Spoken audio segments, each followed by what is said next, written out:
Hey guys, what's up? Welcome to Off the Cuff. This is where we ask your burning questions to very wise guests. Hey. I have Clayton Small with me. He's our ARC youth pastor. He's got a lot of great advice when it comes to teenagers, a lot of great advice when it comes to lots of things. Very wise. That's right. Very wise guy. You have questions about teenagers. Yeah. He's got answers, and here's the great part. He doesn't know what's coming. That's why it's called Off the Cuff. You're rising their expectation level really high right now, man. I'm trying to set it here because you're going to go there. Thank you. This is called Help My Teenager is Dating. And really, Clayton, we're going to focus on questions about teenagers dating. Okay. I'm a little nervous about this because I have two daughters, but they're 6 and 4.5. Yeah. So I'm going to be listening, taking notes as we go through this. We're going to hit some serious questions, but two, you can send in your own questions to us. If we use it, we might send you something special. But the more questions you send in, the more your questions get answered. And you can find out a lot of great information right here. So we're going to dive right in. Okay. You got me nervous. Whew. Are you ready? Okay. Dating is a hot topic. It is hot. Yeah. It's hot. All right. Should my high school / junior high student be dating? Should they or are they? Should they? That's a good question. Yeah. Should they? Should they? What's your? They probably are. Yeah. That's a great question. Can I dodge it and say no answer? No. So actually, as a youth pastor, okay, I'm not a parent. So here's the thing: I've never had a teenager. Well, you are a parent, but oh yes, you're right. I am a parent. I forgot. Yes. But I don't have teenagers. Yes. But I have worked with teenagers for 10 years. Yep. And here's been my philosophy: I've never taken the approach of telling a teenager they should or shouldn't date. Okay. Why? Why? Because I don't know the rules of their house. Right. You know, as a parent, I think it belongs to the parent to make that decision, not me as their youth pastor. Right. Also, I don't want to be hard-lined in the sense of who knows what God is leading each person to do. So my job is to, hey, is the Lord in this? Hey, is the Lord blessing this? Right. Are they a good person? Could you see yourself marrying them? Yeah. All those questions come out on the table, not you should or shouldn't date. Yeah. Now, in your house, you probably should have a rule. My personal philosophy, I think, after working with thousands of teenagers and seeing it go great and bad. Actually, my sister started dating her boyfriend in 9th grade. Oh. And they got married. Wow. So they got married after college. So he's a youth pastor. Like things are good for them. Yeah. So I never discredit that. Like, so were you allowed to date? I was allowed to date. Yeah. And here would be my philosophy, I think. Yeah. But my daughter's so cute, so I don't know. It could change, like you. I don't know. Yeah. My philosophy is really kind of this: is when it comes to them dating, I would rather them learn it under my house than when they leave. And so if our job as parents is to get them ready when they're 18 to move on and to grow up out of your house, I don't want them to date for the very first time when they're in college by themselves playing by their own rules. Because their own rules are going to be different. And learning from other people. Yeah. That's not you. I would much rather them be under my house and mess up or make a decision they shouldn't have or whatever, and me be there to counsel them and give them advice and walk with them. That's a really strong point. And I wasn't allowed to date for a while, and then my parents allowed us to date, and it was great because I was able to walk through dating and relationship with my parents' advice. And we had an open enough relationship with my parents that we would talk about these things, and it really helped guide me. And I think I did much better as I got older through dating, because this was not this is not a healthy relationship. Do this, don't do this, go there, don't go there. This is bad. If I do this is not going to end up good. And that was really helpful. It's kind of like, and Alan uses this illustration, so I'm stealing from him for the off the cuff, but it's like the Jack in the Box. It's like if it's sprung load and you put that lid on there and all of a sudden you pull it off, it'll go flying out. You know, you got to ease the pressure a little bit. Dating is not the enemy. Unhealthy relationships are bad. And what I've noticed with teenagers, sorry parents, I'm about to give it to you right here, is like, they come up with new terms all the time. So it's not dating anymore, we're talking. Or like they make up terms and put them in the dictionary. like this is what it's called. And so saying you're not gonna date, it doesn't have a lot of clarity around it for this generation. What does a social media relationship look like? Or what all those things come into play. So parents really should define what relationships mean to kids. Give clarity to it. And have those questions. In this house, you can do this. So I know you and I are in a different maybe age category than parents that have teenagers. I'm 37, so I could probably have a teenager. Yeah, probably could. Probably could. But how does dating look different from like when parents were growing up to what it looks like now with teenagers? I would say the biggest thing is they're a connection. Like they are connected. So, I mean, take common things. Okay. Yeah. Were you ever allowed to have your girlfriend over and hang out in your room? No. Right. No. Like my house, that was off limits. Not a thing. Yeah. Okay. But they are. Yeah. Because they have a phone. And so their connection level is so high. Yeah. You know, did you ever hang out with your girlfriend at 2 a.m.? Yeah. Not really, no. No. Maybe. I don't know. But, right? And so the connection level is so... technology. Yeah, it just has them able to talk all the time, be together all the time. They're more married than some married couples. Yeah.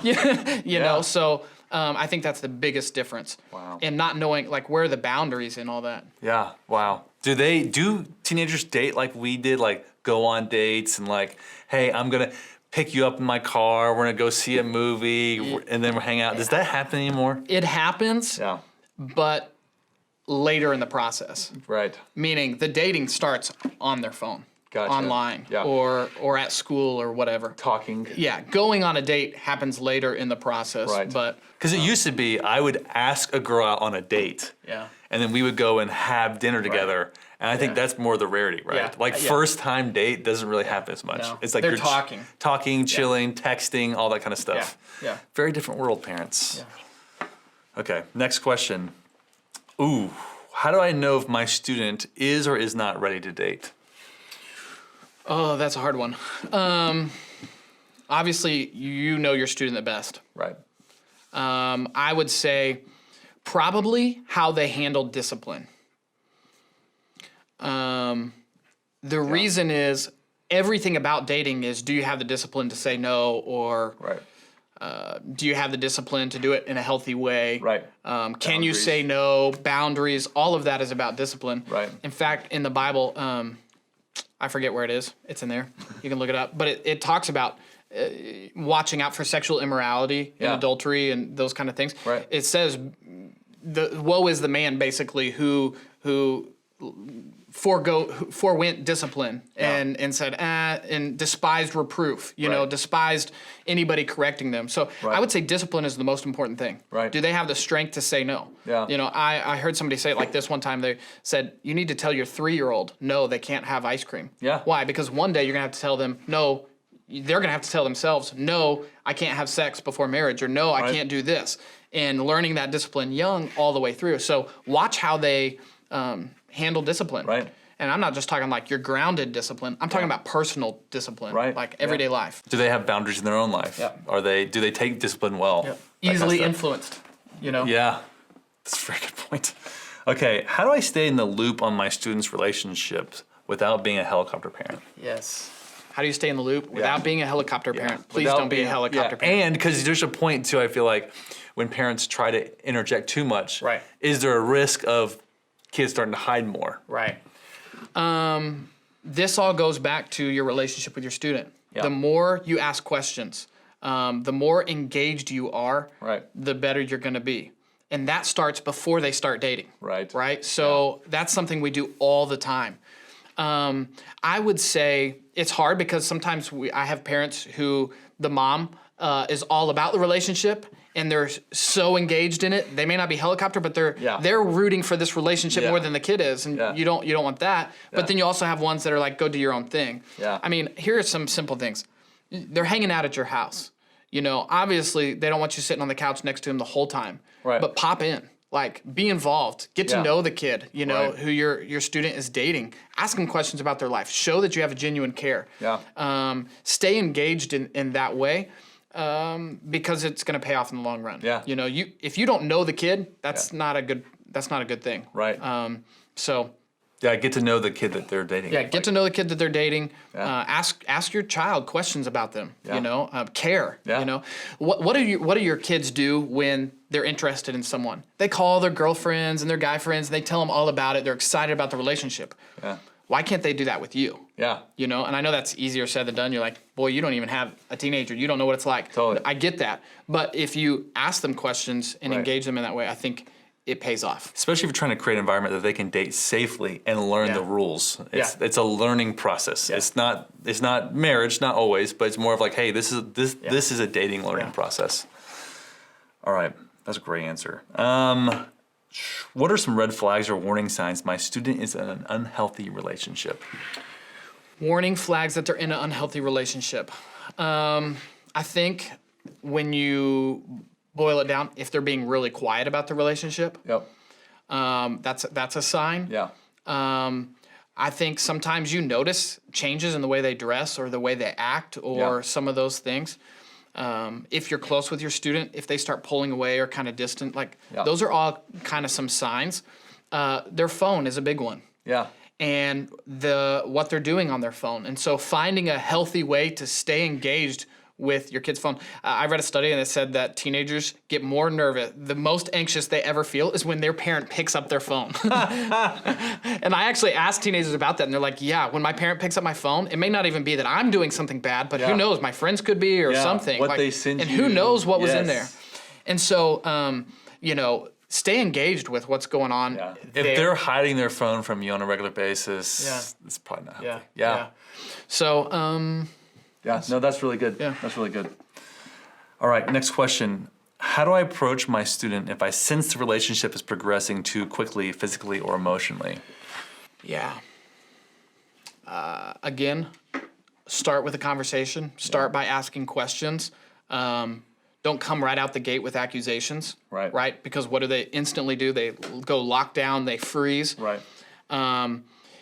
You got to ask the right questions, and you have to stay on it.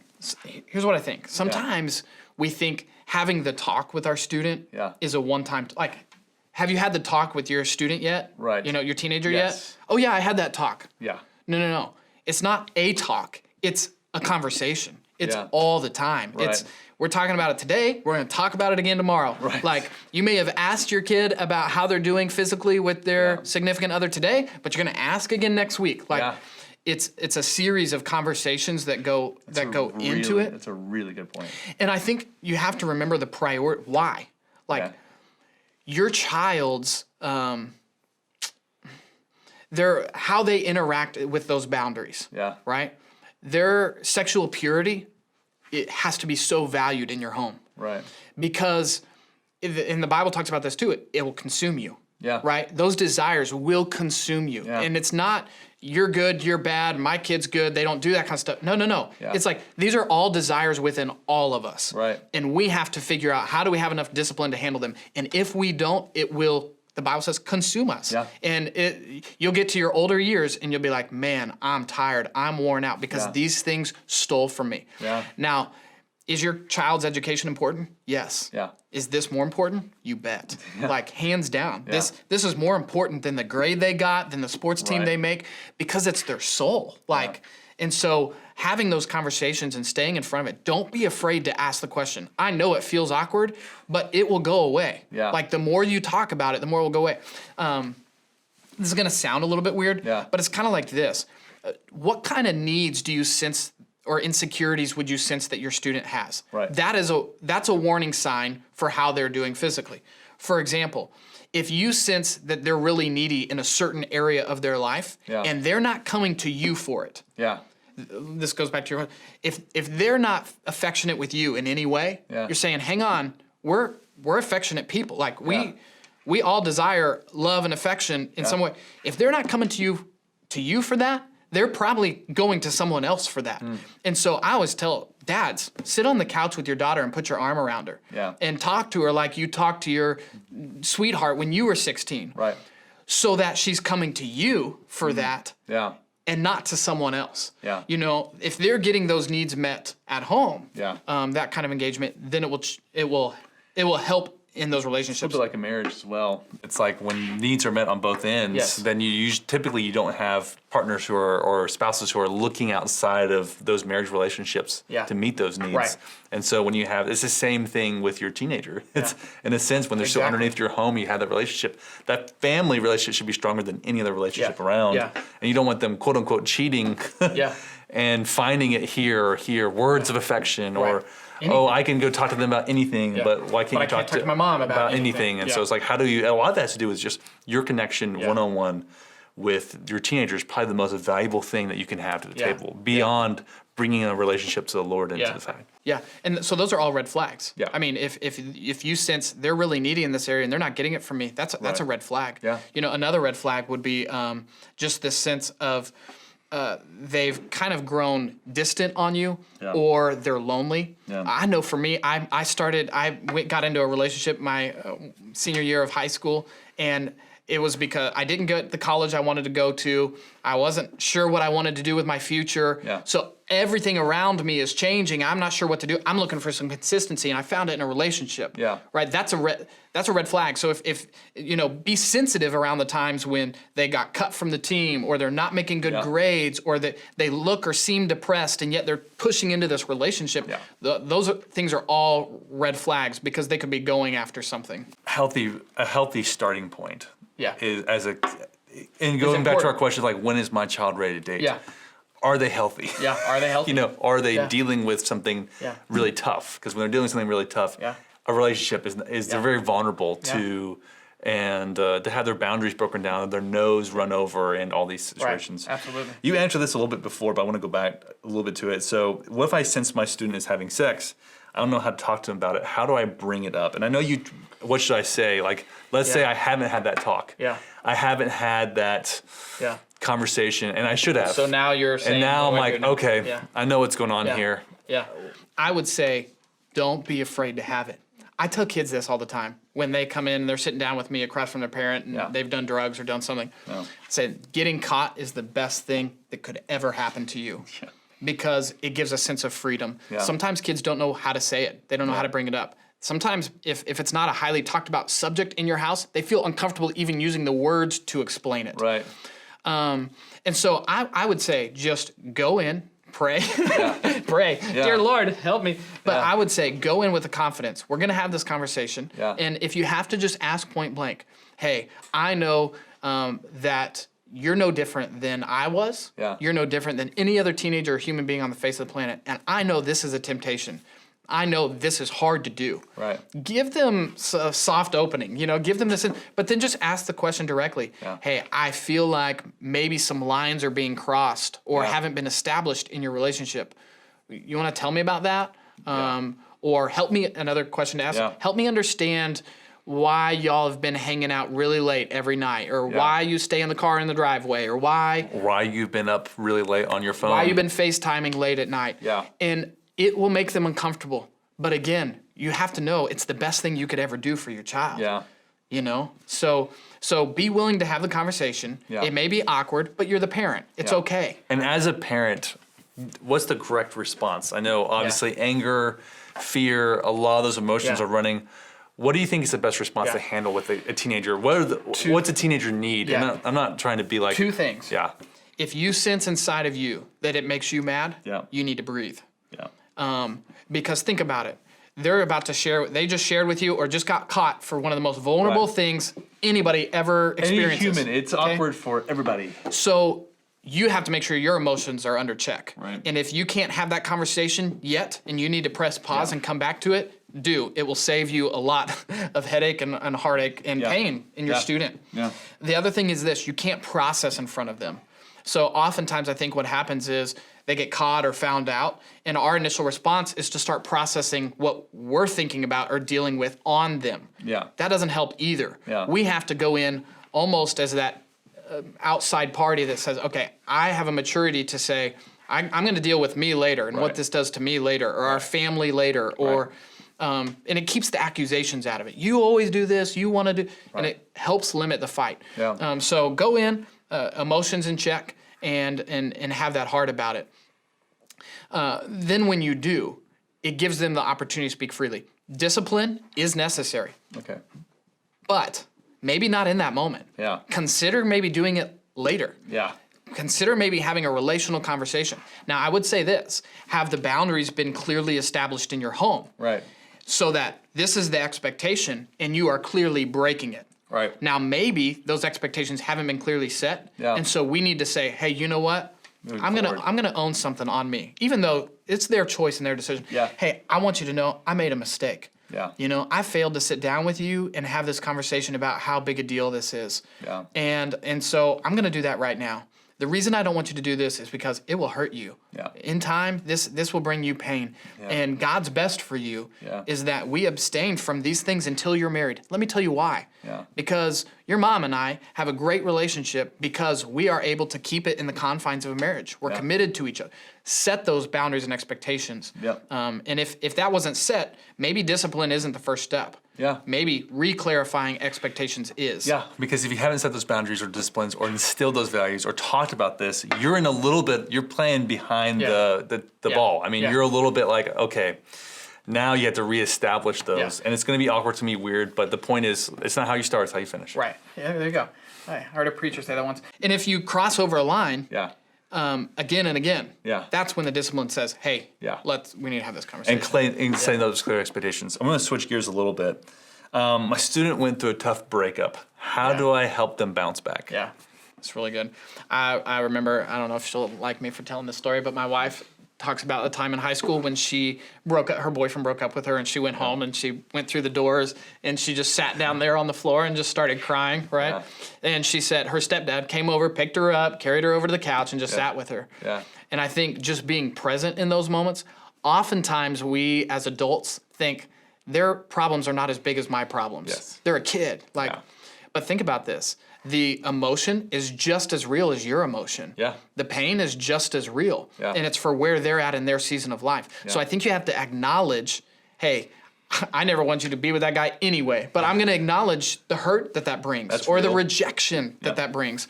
It's empathy. Empathy. So be present with them. Right.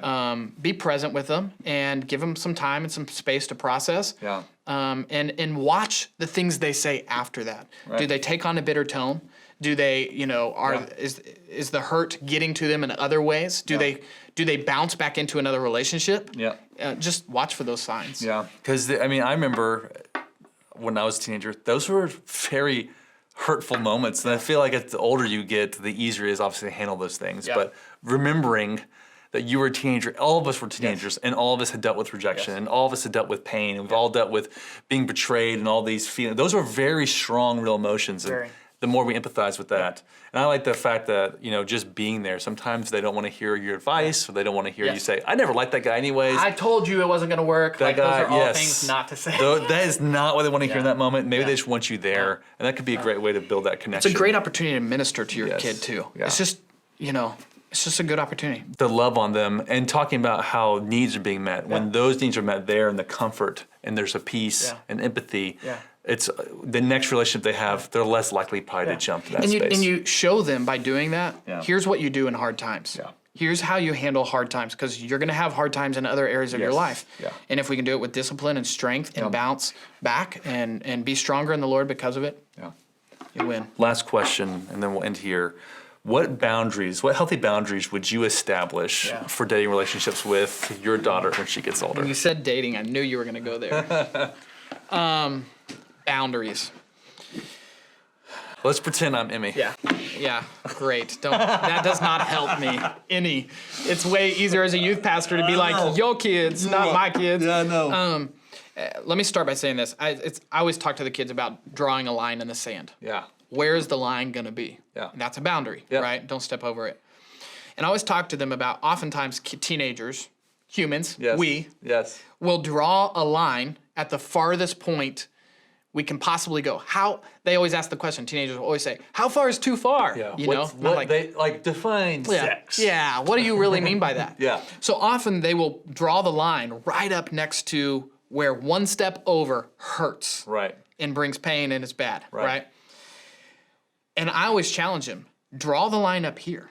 Yeah. You make a mistake, oh, okay, that wasn't the cliff. That wasn't, and so help them define boundaries. Okay, so if no sex before marriage is the thing, well, there's a lot of things before there that technically could fall in that category or lead you into that situation. Yeah. So I'm going to draw boundaries like, hey, you know what? Maybe late at night we don't need to be alone. Right. Right? And here's what you've done. It's not, messing around is the boundary. It's no, we're setting a boundary about when we spend time together, how protected we are in terms of location and time and all those kind of things, our emotions. We're going to have the door open if we're in our room. That's right. Just things like that. No boy will ever go in my daughter's room, but in the living room, I know you are too. So, but I think those boundaries, they have to be real. No FaceTime after X. Yeah. Honestly, I don't know how you do this without being a helicopter control parent, but maybe that's just what we have to do is the phones. They're such a real thing. And there's parents, so much stuff that gets exchanged off. And that's something that we never dealt with. Yeah. I imagine most parents have never dealt with is that. Snapchat deletes whatever you sent. Exactly. Right? FaceTime, there's no track, no record of it. It's not a text message. Exactly. And they're laying, I'm just going to be real with you. They're laying in their bed at night. Yeah. Not just pillow talk on a phone. Yeah. With an actual video. Yeah. And those are things you don't do until you get married. Right. For God's best and God's blessing, you got to save that. Yeah. And so we have to help them with the boundaries. If that's saying, hey, our phone, you know what, at 9 o'clock at night, I know I might not be popular, but our phones go in our drawer. Yeah. Like there are some things you have to do. Yeah, into your drawer, in your room. You're going to have to come in mom and dad's room for this. We're going to lock it up. So, phones are the biggest boundary that I would set. Yeah. Time alone is what I would set. Yeah. Being in groups, hanging out in groups. I think those are all good boundaries. And you set the boundary line back here. Yeah. So that if they make a mistake. The boundary can't be the cliff. That's right. Like that's the obvious boundary. But you set it way beforehand. Yeah. And so, those are obviously those kind of boundaries. But even too, like physical boundaries of, hey, let's talk about how far is too far. Yeah.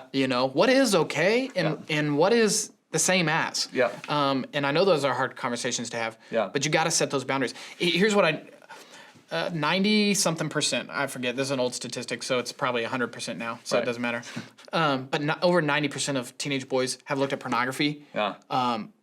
By their teenage years. Yeah. It was like over 60% of teenage girls. Goodness gracious. So, and here's the thing. And so with Google and YouTube and all this kind of stuff, our kids know more than we think they do. Yeah. Like these teenagers, use words that I have to then go ask somebody. Yeah. What does that mean? Right.